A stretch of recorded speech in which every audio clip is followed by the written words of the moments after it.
Hey everyone, and welcome to today's webinar, Future-Proofing Attribution, the Importance of First-Party Data in a Post-Cookie World. Today's presentation is going to be about 45 minutes of presentation with some Q&A at the very end. So if you have any questions, please go ahead and put those in the chat, and we'll be taking questions at the end of the webinar during the Q&A section.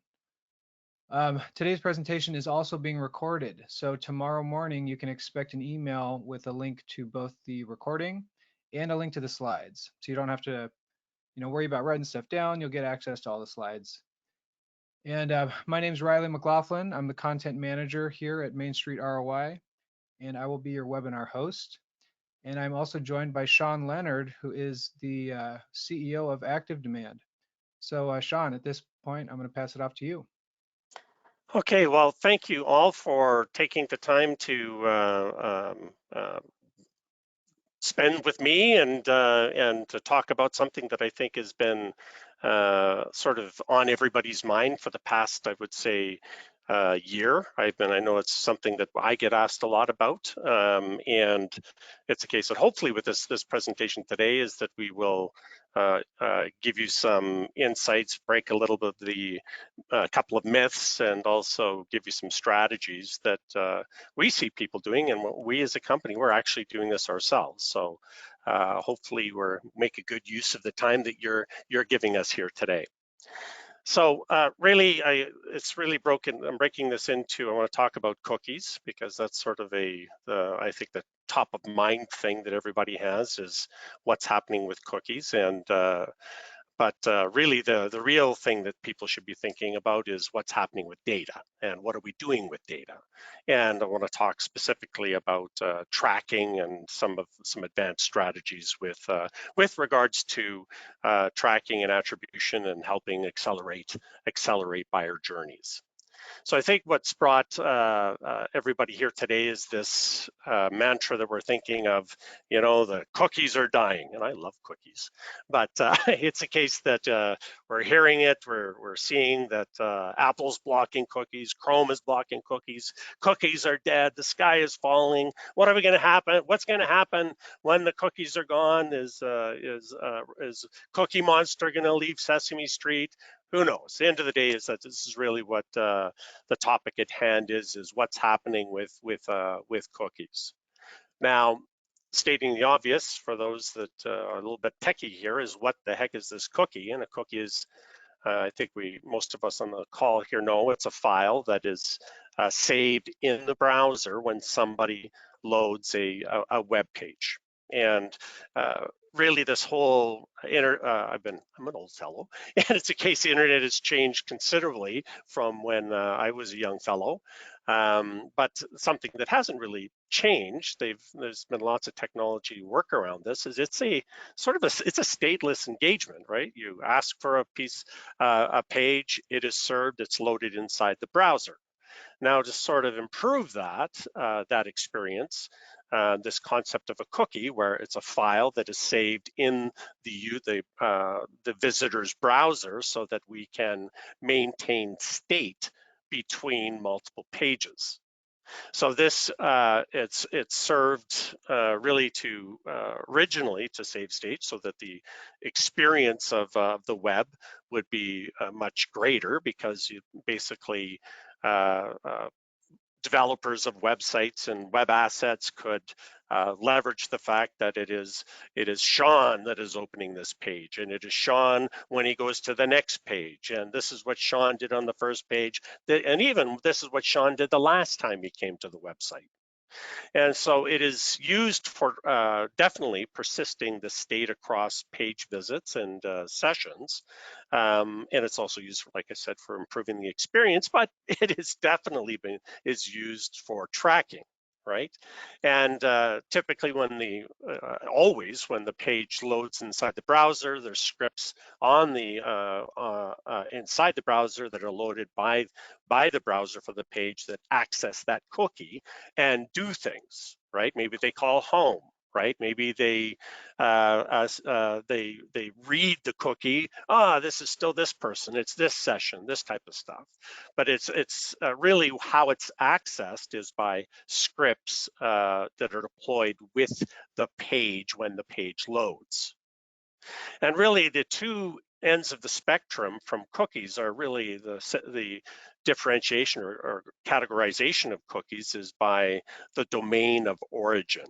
So first-party cookies are deployed and stored in the browser by the person who owns the website. It's from the domain that the page is being served from.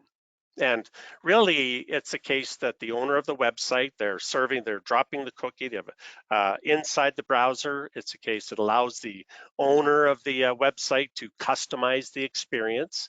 And the fact is, you're literally, browsing into their home or their storefront, and and it's okay for them to track and optimize the process and be able to differentiate between a good actor and a bad actor, and change the behavior of or the experience as such. So it's a case that it's very valuable. The first party cookies, for as far as the experience on the web, extremely important. And they're supported by all browsers. Whereas third-party cookies, they're created on a different domain. So maybe the page loads, a script calls home, and then it comes and injects this cookie or this file, or the link to the file is from somewhere off of the site, right? And it's used for by advertisers, right? So it's used for advertisers to track somebody through a longer journey, right? So for example, maybe they searched this ad, they clicked this ad, they came here, then they went somewhere else, and we want to have a good idea of what this person's journey is, so we can provide from an advertiser's perspective and a marketer's perspective, a much better experience when engaging with ads. So it's really and this is the type of cookie that is I think is getting is in the press a lot, is third-party cookies. So the problem here is really about privacy, right? Is that let's face it, if it's fine that you walk into somebody's website and they're tracking what you're doing so that they can determine whether you're a customer or you're a bad actor, or like maybe it's a bot faking the visits, and et cetera, right? But the bigger problem is when we're looking at tracking somebody across the web, across multiple sites. Oh, I see Sean. Sean's on this page. Oh, he went over to this site too. We see him going over here, right? And definitely, it's a case that some countries are really pushing back on this, like in the EU, and places that are, it is a sign of the times, right? As privacy, all of a sudden people are becoming more educated as to, why are we allowing these companies to track us everywhere, right? And it's typically the bigger companies that have all the data. I'm not mentioning any names, Google, but it's a case that, yeah, there's definitely some privacy concerns here. So the solution is really, and people have been really pushing for this, privacy groups have been pushing for this, is really, start, blocking these third-party cookies. So when it's in the news and you're hearing about the death of the cookie, it is really the death of the third-party cookies, right? And so, end of the day, how does this impact me as somebody that is looking to market and sell, right? I have a product and I have a service or whatever it is, and I want to, and I believe I truly help somebody. And if somebody doesn't, if they know they have a problem and don't know about me, right, then it hurts the customer, and of course it hurts me as a vendor, right? So really, the question is, how does it impact me? So definitely, if you are a company that sells ads, and what I mean by selling ads, you are an ad technology company, Google or Facebook. It's a case that it impacts them, right? It definitely impacts them for their ability to provide fantastic results from the services that they have, which is ad deployment, right, and ad targeting technology. Because if you think about their position is that they want to provide the best experience possible for both the advertiser and definitely the consumer, right? If their thinking is if I can get the right ad in front of somebody, everybody needs help. And if this is going to help that person, boy, look at me. I'm benevolent. I'm helping the planet by making connections between those that have a pain and those that have a solution. They're going to be impacted by this change, definitely. But for those of us smaller folks who have products and services, definitely if you're a sophisticated marketer and you're doing retargeting and you're looking to get at people not just on your website, but get them to your website and engaging with your brand, then definitely this is good. There is an impact, right?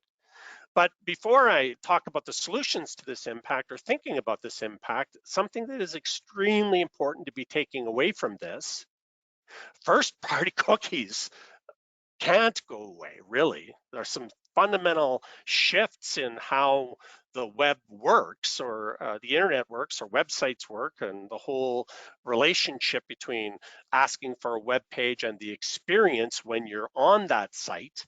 Uh, uh, these files that are an important part of the experience, right? It's like I know we're using, I'm sure everybody here has got password solutions, and our IT put this restriction that, of course, if you close the browser, you've got to log back in to the password solution.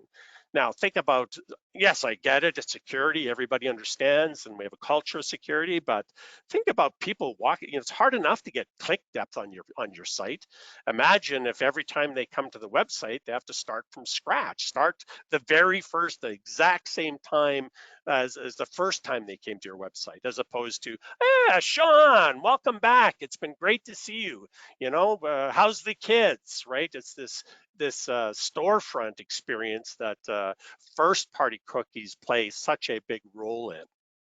So really, what is the solution? What is the solution for us with regards to if we are negatively impacted by the death of the third-party cookie? Well, really, we need to formulate data strategies. We need to understand data, and we need to understand how to leverage data, and it's to ensure that we are shortening the buyer journey and ensuring that we are getting the right message to the right people at the right time when they need help, and making sure there's a connection between what it is that you have that solves a unique problem that your target audience currently is feeling, the problem they have or the pain they're having. So really it comes down to formulating you need, and I argue, to formulate a data strategy. And when I think about data, there's really several classifications. This is a narrower view of data, but there's bigger classifications than this. And really two ends of the spectrum are first-party data, third-party data, right? So first part, and then in the middle, second party data. So it's a case that if we think about first party data, this is stuff that is, you walk into a store, they know it's you. It's stuff that you agree to give, or a visitor agrees to give the vendor. It's collected with consent, and it's really very individualized. It's accurate, and it's not shared by the vendor you're giving this data to.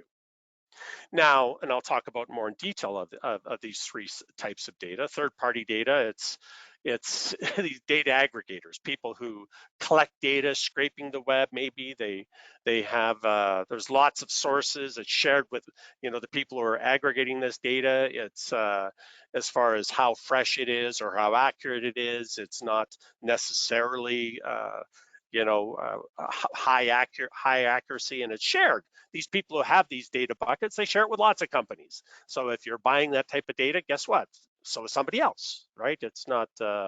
It is something that is, again, it's a bucket. People are drawing from that bucket, but then arguably the value of that definitely is, I think, is going south with regards to the changes with the cookie policies. So, and I'll talk a bit more about second-party data in a couple of slides. So if we think about first-party data, this is data that you are collecting through direct engagement. And the way I see it is there's really, I divide first-party data into two sections. One is, I would say, demographic or descriptive metadata, and I'll talk a bit more about that in a few slides. And the other one is behavioral data, right? So you think about, when I say demographic, it's, how old I am, it's maybe where I live, my male, female, whatever the story is it's this type of data plus your actual activities that you're doing while engaging with a vendor. Now, second-party data, this is a type of aggregator that is aggregating data that is highly accurate, and again, there is consent, right? It is the case that these aggregators do have this data, and it is collected with consent, and it is purchased from marketplaces. And really, the benefit to marketers is that it allows you to scale. Now, and we as a company, we have second data partners we work with, and we also are resellers of second party data. And many of my customers say, well, what about privacy concerns? How can I use this data? And, I was going to McDonald's with my daughter last night, and she was, they're asking you, before, can I take your order? But before they even say that, are you collecting points? And my daughter says, yeah, we should be collecting points. We come to McDonald's lots. And I said, but what are those points really doing? Is that it's you consenting to give data, and that data is going to be, so arguably it's a case that with certainty though, any of the second party data is being collected and resold as with consent. Now, again, third-party data, this is where it's, again, there's all kinds of sources for this data. You don't really know where it's coming from. It is all consent-based, and I would say maybe some of it is, because it's publicly available, right? It's maybe a list on a website, or there's specific information, and I'm giving it a bad rap here. It's a case there's definitely some fantastic data available, again, but you're purchasing it, right, from an aggregator and or a data marketplace, and it's the real benefit here is broad audience targeting, right? People who are in this group of people, find me people like this and target ads with it. And when you combine it with your first party data, it helps, definitely give you a little bit better targeting. And but the reality is, and the truth is, you don't know the origin of the data, and that data is available to many, many, many companies. And really the high, if I was to say of these three types, and this is going to be the theme for the rest of this presentation, is first party data is extremely valuable, extremely valuable. Now, if I think about this in the case of us as a company, or you trying to engage with your target audience to take that magic that you've created and that solves specific problems, if we think about it in the funnel, right? So we have the very top of the funnel is okay, these people, I believe, have a problem that we are uniquely positioned to solve, right? So this is really, we're doing research, we're collecting companies, it is with certainty speculative, but we're typically, all of us are thinking, okay, what does our customer look like? How do we find our customers? Are there ways for us to find people that maybe I'm buying third-party data, who knows, right? But this data is stored typically, if we think about this technology where a company would store this, marketing automation platforms, CRM, spreadsheets, slide decks, reports, over the coffee, over coffee, etc. Right? It's definitely from an accuracy perspective, it's not super accurate, and it is absolutely speculative. But we all have spent the time collecting this, and this definitely is a case where we're looking to our third-party data sources quite often here. Now, the next type of data is behavioral data. Now, this is where people are actually doing stuff, right, with you, right? They're engaging directly with your website. They're engaging with your support staff. They're engaging with assets that you own. And you have a very clearly defined privacy policy letting people know what you're collecting and what they're agreeing to when they engage with you. Now, definitely, if it's a case, this behavioral data is being collected by anonymous people. At the end of the day, we are inferring. They looked at this page, they looked at that page, they looked at this page. Therefore, I infer they're interested in this, right? And even if it gets right down to a lot closer, which will be the next one, which is engaged people. But right here, I would say it is the inference is what we're getting out of this. We're inferring that we know something about this audience of people. Now, this is where direct action happens, where we're actually talking to people, right? We're talking to people, we're chatting with people, we're having direct chat on our website, we're so maybe it's on our Facebook page and chatting with our followers. Maybe it's a case that they are phoning us, sending direct email, all this type of stuff. This is direct engagement, and by and large, it's a case that if we're engaging with people, we're trusting that they're telling us the truth, and we as well are telling the truth. And the end of the day is that we can make the assumption that this type of data is factual, and with certainty, it is under this category of first-party data. Now, really, if we have a well-defined data strategy, we will ensure that anything we learn from the bottom here flows. We have a strategy of flowing the data to, for example, our interaction data, factual data is going to improve our inferences of our behavioral data, and the direct and also the behavioral is going to improve our total data set and description of who our client base is. So it isn't just little buckets. There is, if you're have a well-defined strategy, we're updating all of our data set and improving our picture of what our client base is, or prospect base is. So really, I think the one message here that, again, this is about first-party data, is that if you're not doing it today, is you need a tracking strategy, right? If you're not tracking people, you're just looking at, for example, Google Analytics or just statistics on people, it's the wrong strategy. You need to have a good tracking strategy, and you need a good first-party data collection strategy. In my opinion, is that the first-party data is an asset for your company.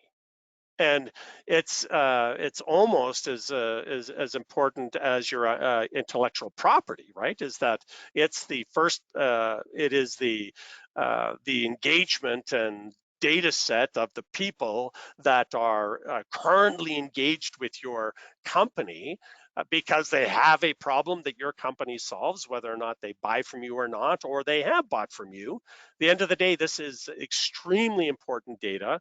And if you don't treat it with importance and do not get a strategy to actually collect and manage and maintain and ensure that there's a hygiene strategy for this data, I think though you're going to be at a loss compared to your competitors who are actually taking this approach.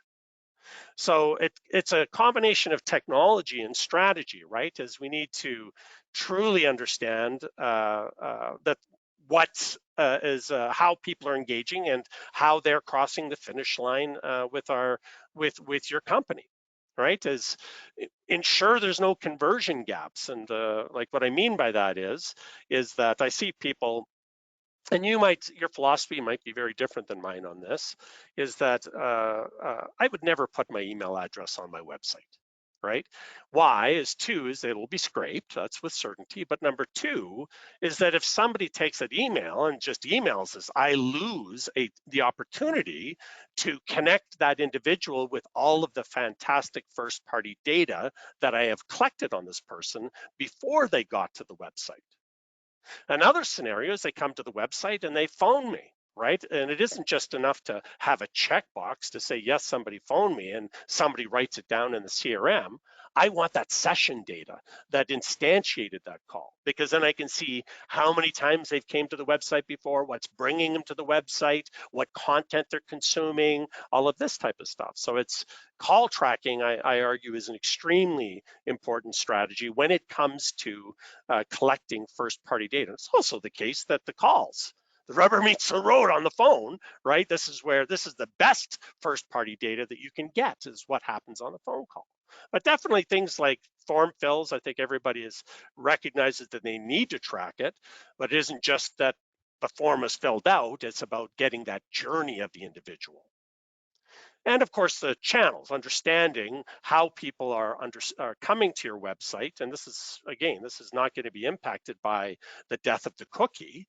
It's still, we're going to get this data from, for example, if you're using Google Ads, I strongly recommend that if you're using Google Ads, implement value track parameters, right? It's the only way that you can truly see in your house what people are doing with the ads, other than as opposed to looking at Google's dashboards.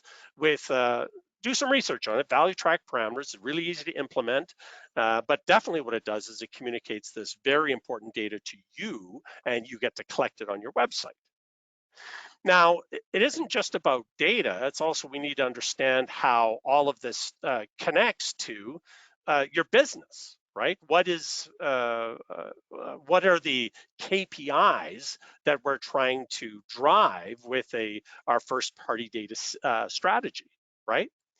It's not about stats, it's about wins, right? So, I think I've had this discussion with many people about content, right? It's like, how do you measure the impact of your content strategy? And typically you'll get answers like, impressions or views or shares or page ranking. Those are stats, right? It's not a direct, like it's all inference. There's an inference that if people are sharing this content, there is a correlation to what's driving our business. The end of the day is, yes, it's not about stats, it's understanding the connection between everything you do and how it is actually driving sales, right? Is how far we're getting into an account, how are we acquiring these customers. So if you have a data strategy that cannot make that connection, clearly it's not you don't have a first party data strategy, but it's really about collecting the information on the people through the entire journey, all the way through to purchase. So it's getting away from this anonymous aggregation and getting more towards how am I driving sales? How am I driving my business? Now, most companies, they actually get their answers. So what is driving our business from a whole bunch of different islands of information, right? And the reality is, I argue that the less is more when it comes to a first-party data strategy, and also driving the business KPIs, right? Is the more pieces of software you have all of this connected to, the less accurate it's going to be, and I argue that the harder it's going to be to maintain clean and a hygiene strategy. So typically, people are looking at many different data sources today, or views to the data. I think there's my recommendation is to get what is your one source of truth for understanding the first party data, and how it how the customer journeys and how your marketing spend is impacting these customer journeys. So there's lots of options if we think about this. You've seen them all. Google Analytics, I think everybody's used this. Everybody felt the pain when we went from Universal Analytics to GA4. And if you haven't felt that pain, then yeah, I argue it's a case that you don't have a data strategy yet. But for those of us that have been looking at data and looking at information and stuff, Google Analytics has been a big part of this, right? It's free, but definitely they took we all took a hit when there was this transition from Universal Analytics to GA4. And the reason for that was back to the first couple of slides I had, it's all about privacy. Because Google was literally giving us a view into, all this data they're collecting on people across, they're giving us a lot. It was very nice, but now it's painful, I argue. But the cons of Google Analytics, I argue, is that definitely it's anonymous. The closer you get to an individual, the less data you're going to get. There's this fog, right, between it's really stats. We're looking at stats as opposed to people, and it's this whole push. Google definitely has been stung with lawsuits, et cetera, regarding privacy. So it's a case that again, GA4 was a direct response to that. Now, there are these things called customer data platforms, and they're just dedicated to this. That's exactly what they do. They're purpose-built for data collection distribution. They're fantastic for personalization, but I argue the traditional CDPs are pretty heavy duty for most people that, that if your name isn't, say, Microsoft or Oracle or somebody that has deep pockets and big marketing budgets, et cetera. And the real challenge with CDPs is they don't take the action on their own, right? It's a case you need a platform that does something with the conclusions the CDP makes. And then other ones, I think everybody's used CRMs for this, and I argue it's really nice that the CRM, it's easy to see what salespeople are doing and how the leads are and how we're engaging. But the reality is if you're using your CRM as a CDP, you end up stuffing a lot of junk into the platform that is, in essence, a project management tool for salespeople. Like, let's get to the heart of it is that a CRM is really exactly that. At its core, it's for salespeople to project manage relationships with customers. So we end up, if we're using it as a CDP, we end up stuffing a lot of junk in it. Most of the CRMs don't have the capabilities to truly collect the amount of data a CDP has. So therefore, it's stuffed into the CRM in a one-dimensional attribution model like web lead, referral, right? it's definitely not the place to be looking for and basing your first party data strategy on. Now, marketing automation platforms, this is a nice connector between I would say the CDP and a CRM, is that it has many points of collection points for collecting first party data. And it also has actions, right? You can email, you can send a social post, you can do web chat, you can all of this type of stuff you can do based on the data that's actually being collected. And it combines the demographic data, which is descriptive, and behavioral data to adapt journeys. It truly has if you have the right marketing automation system, it has the data set that no other platform has, plus the ability to take action, right? And apply advanced analysis strategies to provide a better marketing outcome, or I should say a better shorten the buyer journey by, again, leveraging the data it's collecting. And it is the foundation of a first party data collection strategy. Now, the downside, of course, is that it's typically quite sophisticated and there's lots of options to configure. So it's a bit of a mountain. That's typically the pushback we hear when it comes to marketing automation. But definitely, if you're thinking about a first party data strategy, this is the sweet spot for you. Now, something to need to just step back here when we're thinking about data. The people you're engaging with are it's people, right? These are not stats. These people that are engaging with your website, the people you're trying to engage and do business with, we can't lose focus on the fact that they're actual people who have challenges they're trying to solve. Each of these people, they need help. They have a problem. They need help. And it's if you're treating these people like stats, let me tell you, it's doing a disservice to everybody. They're going to behave like stats and they're not going to engage with you. So it's really what's important here is that when we're thinking about first-party data strategies, is it's really about what is the journey? What is the journey of an individual, a person who has a real problem that you are trying to assist with helping? So really, the message here is get out of the stats, right? We have to be thinking about the people and their journeys. Now, if we think about, for example, here's an example, Jennifer Smith, right? Fictitious name. What was her journey, right? So she clicked a Google ad at the beginning and she landed on a page. She consumed some specific content on the website. And then she said, yes, it looks like there's an alignment between the problem that I have and this company's website. So I fill out a quote request. It gets posted to Deals a CRM. So it's a case that we understand, right, what Jennifer's story is, how she got to us, how she found us, what the problem is. We have direct engagement. There's some really good data here, but there's actually, if you have a fantastic data story or strategy, it isn't just about these touch points, it's about the rest of the journey. So if we think about Jennifer, what content did Jennifer consume?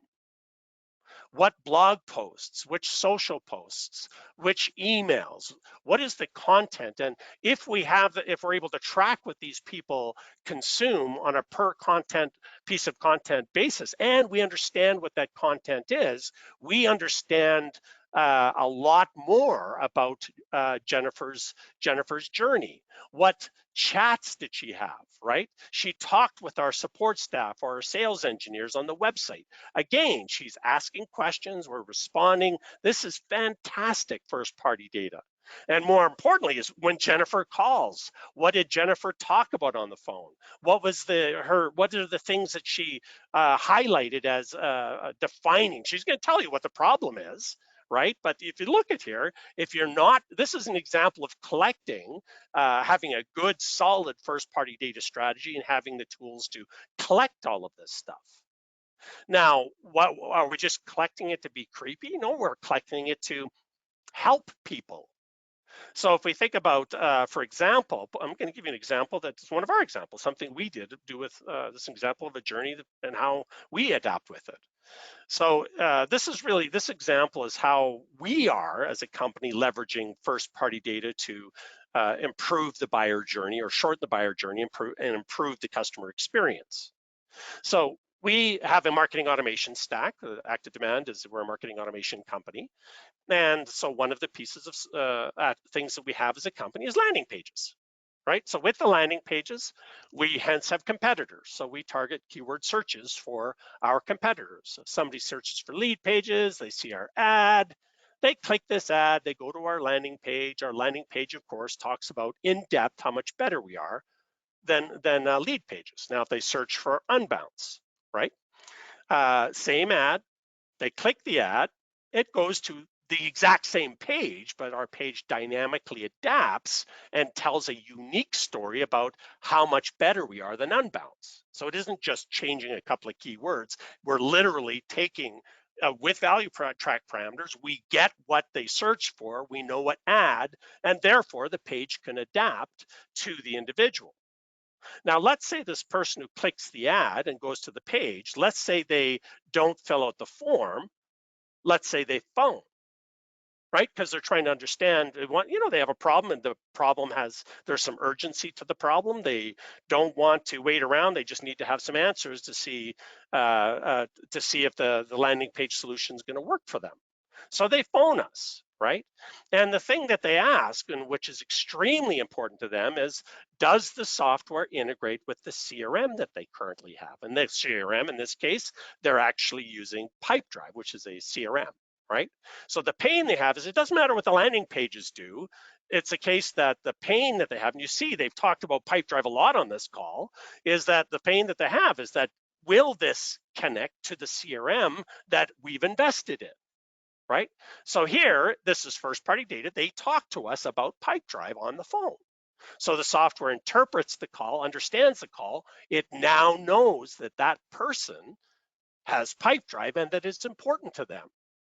So what happens is the website the software takes that data, and it's a case it shifts the experience on the website. So everywhere around the website, we're positioning our product as how it relates to Pipedrive, their CRM. And this is dynamic. And not only does the website, every time they come back, it's going to be telling the story about how well our integration with Pipedrive is. And we will retarget this person with ads, for example, on Facebook. And everywhere they go on Facebook, they'll see these cutesy little ads of Pipedrive and ActiveDEMAND and milk and cookies, and they go together so nicely. And little pop-ups on our website talking about how well we integrate with Pipedrive.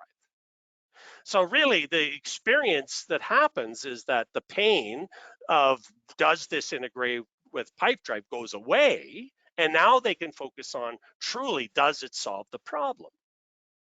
And the result, and even the emails we send dynamically injecting images related to what their number one pain concern is the integration with Pipedrive. So really, the results of this, definitely a reduction of effort. We did the same thing for several other marketing channels, and we saw a lift of 200% in conversion rate. We've seen a significant lift in page depth, et cetera. And it makes sense because we're literally customizing the journey to the individual, leveraging our first-party data. So a couple of last slides really about what we do. We have an integrated marketing stack, and it really starts with the buyer journey. We collect all of the data from first touch on the website through all pieces of engagement. We are collecting what content people consume, what they chat about, what files they download, what they talk about on the phone. As far as a first-party data system, definitely we're collecting everything.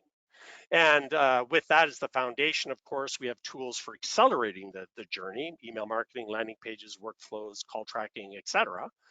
But really the heart of it is this, is that it's the data we're collecting on everybody that comes to our website or your website, right? Everything that the population does through the entire journey all the way through to purchase, we are tracking. And as far as automating or seeing patterns in the data, without the data, you can't actually analyze it. Whereas with a automation system like ActiveDEMAND, we are truly a first-party data collection system. And not only that, we're actually integrating with all the tools that you're using to drive demand. And our deep integrations with the CRM vendors mean that we collect all deal state changes, all revenue from the deals, all of the activities related to the deals. So again, collecting all of this engagement, and hence we become the single version of truth for understanding what is driving your business. So in summary here, it's a case that yes, third-party cookies are going away, right? And with that, a lot of the third-party data platforms will end up becoming irrelevant, and definitely how we think about off-site demand advertising has to change. But something that hopefully you leave this call with is that first-party cookies are staying, and they're extremely important. First-party data is extremely valuable to your business. This is absolutely a critical asset that needs to be managed. And really, again, I'm hoping that from this presentation, I've communicated that you do need a data strategy. I'll pass things back off to Riley to take any questions you might have. That's right. Thanks, Sean, so much for this incredible presentation, and really emphasizing the importance of tracking that customer journey all the way through. You can't really, optimize and accelerate that which you don't have. exactly right. Can't improve what you can't measure. Yeah. Cool. So yes, this is an incredible opportunity to ask Sean any questions that you have about attribution, first, second, or third party data. So if you have any questions at all, please put those in the chat. And yes, it looks like there is a question. Will we get the slides and the replay link? Yeah. So this webinar is being recorded. So tomorrow morning you can expect an email with a link to the recording and a copy of the slides as well. And Sean, while we're waiting for questions, I have a few lined up for you. So given that machine learning is such a hot topic right now, is there any way that machine learning can be leveraged to improve tracking? Yeah, absolutely. And it's a case, if we think about what machine learning is, it's looking at a very large data set and using computer processing to analyze multiple scenarios to basically find patterns or find personas that meet specific objectives, right? And I would say if you don't have a first party data strategy and you're thinking about doing any type of machine learning, you're not going to get the same benefits than if you're using it on just a few sample points. Like I've heard people talk about how they're leveraging machine learning to better improve lead scoring, and they're analyzing all the activities across our organization in the CRM, right? The order of magnitude of data that is in a marketing automation system it is outstanding. It's really a function of the outcomes, and predictability comes from the quality of the data and the size of the data set. So if you don't have a first-party data strategy, yes, there's things you can do to leverage a machine learning to have better marketing outcomes. One way, for example, I've seen lots of people doing is posting back offline conversions to Google Ads, for example, saying and letting Google's machine learning algorithms find more people that look like the people that you're sending to Google. And this requires one is I've seen people do this with manually, right? But definitely if you're using a marketing automation system like ActiveDEMAND, this can be completely automated. So you can say, this person who's matched these persona, they've done this type of stuff, they purchased these products, this needs to go to Google for this specific ad group, and find me more people like that. Perfect. And it looks like we have a question from Randy. What call platforms does this integrate with? And I assume it needs to, but maybe not because of the inference. Yeah, so really and that's a good question, is regarding to, like, for example, our system, it is a call tracking platform, but does it integrate with other call tracking platforms? Now, the important part of, again, back to my single version of the truth, is if the call tracking, it's doing its own tracking of the individual in the session, whereas a platform like ours is tracking the entire journey. So if a call happens with, or even you have something plugged, you imagine something plugged into your office phone number system, right? And you're tracking how many calls came in and understanding what they're talking about. Not being able to make the connection between that call and an entire journey of an individual is almost impossible unless the call tracking system is natively integrated with your customer data platform, because it's the connection of that session that happens when the call is made is critical to making the connection between the person on the website who phoned and where were they in the journey when that call happened. So definitely all platforms, all third-party platforms, whether it's forms or it's calls or it's any of these other things, there's definitely connections that you can make into a customer data platform. But the challenge is like ActiveDEMAND, putting it into ActiveDEMAND, but the challenge is really the loss of that session is really the pain point. So it's a case that you cannot connect. It's hard to connect that person calling to this journey without inferring, I think it was this person that called, and this was the journey. Great. And actually, Randy had a follow up there. What does it take to connect this? And do I need a web developer, CRM engineers, etc.? Yeah, no, it is a great question. And the reality is it's a tracking script that goes on your website, right? So with the bare minimum, it's the tracking script that goes on the website. And basically, when people visit your website, it's a first-party cookie that's delivered from your domain onto into the browser. So it's a case we're tracking that person's journey through multiple touch points. It injects call tracking numbers. It shows pop-ups. It will track forms. So at the very bare minimum, it's a tracking script. Now, to leverage some of the more advanced features, like for example, dynamic content, dynamic pop-ups, dynamic this type of stuff, then there is a little bit more lift. But we say to all of our customers, start with the data. Start collecting. The data is going to tell you what to do. That journey I showed you with regards to Pipedrive, what we saw and how we came up with that is we're actually in because we're integrated with Pipedrive, we're in their marketplace, right? So people are clicking all these this tracked link from the marketplace of Pipedrive coming to our website, and we're getting a ton of visitors on the website from Pipedrive. Visitors, not conversions. It was the data that told us that. And then now, once we saw that, we're saying, wow, I bet you if we think about somebody who's coming from Pipedrive to our website, what they're really worried about, just like everything in the marketplace, does it actually integrate? So we did this dynamic content strategy with the pop-ups and the advertising, and that's what we saw the lift. It started with the data. It didn't start with the inference and speculation. It was like, okay, there's these people coming here, or these people bought and they came from this channel. How can we reduce the pain for this individual and get to the meat of, do we solve your problem? So yeah, don't try to boil the ocean.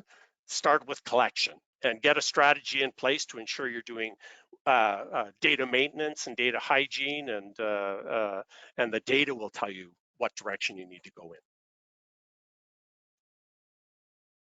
Perfect. Not seeing any more questions, so I have another one. How can I tailor my marketing strategies to attract high-value customers based on attribution insights? That's a fantastic question. That's really the essence of a well thought out first party data strategy, because really you're able to make the connection between who is a high value customer and who is somebody that won't buy from you because there isn't fit, right? So without the data, it's very difficult to be able to in the journey help those people that there isn't a fit know it quickly, right? So it's a case that with the data, you can, just like we did actually, is once we identify, for example, the Pipedrive folks that is being a high value customer for us because of our integration so well, then it adapts our advertising to get more of those people to engage with us. So, and then remove the barriers to the friction rather to their journey to understand whether or not the problem that they have is there a match with our offering to that person. So also, like I mentioned earlier, is that using dynamic posting to, for example, Google Analytics or Google Ads, really to ads is the important part, based on like based on the calls, on the chats, on the engagement, the difference between a high value prospect and a low value prospect. And really what you're doing if you're using this automated posting to Google Ads, for example, you're leveraging the power of Google's algorithms to get those ads in front of the right people that are high value customers. Hopefully that answered it. Yeah. And so we have just a few minutes left. So again, if anyone has any questions about attribution, tracking, anything like that, this is really a great opportunity to ask Sean those questions directly. And while we give people just a couple more minutes, Sean, I have another question for you. Should I prioritize short-term conversions or focus on long-term customer relationships in my attribution model? So I would say it's back to the answer. The previous question is related to this question, in that ideally what you want to do is get those people that have a high probability of a match between the problem they have and your current service offering. In other words, do you solve their problem, right? So it's a case that if you're focusing on that, right, then it gets you the short-term conversions of the right people where you can have long-term relationships with. Perfect. All right. Not seeing any new questions. Yep. Feel free to email as well after this. We're definitely happy to answer any questions that might come up as a result of this. Definitely engage with us both. We're here to help is the reality. That's right. Perfect. Well, with that, Sean, thank you so much for presenting today. Thank you for having me. Thank you all for coming. Hopefully we used your time wisely here. Well, all right. Thanks, everyone. Hope you have a good rest of your day, and see you on the next one.